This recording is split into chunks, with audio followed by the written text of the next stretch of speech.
প্রিয় শিক্ষার্থী বন্ধুরা, আজকে আমি তোমাদের দেখাবো কিভাবে ডেসিমাল থেকে বাইনারিতে রূপান্তর করতে হয়। তো ডেসিমাল থেকে বাইনারিতে রূপান্তর করতে গেলে বাইনারি বেস 2, তাহলে 2 দ্বারা ভাগ করতে হবে। তাহলে আমরা এই 51 কে ভাগ করব, পাশে লিখবো হচ্ছে অবশিষ্ট।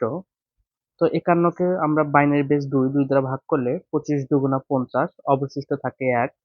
এই 25 কে আবার আমরা 2 দিয়ে ভাগ করব, তাহলে হচ্ছে 12 দুগুণা 24, অবশিষ্ট 1। 12 কে 2 দিয়ে ভাগ করব, 6 দুগুণী 12, তাহলে অবশিষ্ট 0।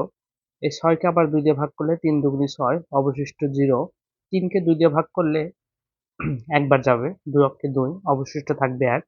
এখন দেখো, এই 1 কে যদি 2 দিয়ে ভাগ করা হয়, তাহলে যেহেতু যায় না, তাহলে এখানে হবে 0, এই 1 টা এখানে অবশিষ্ট থাকবে।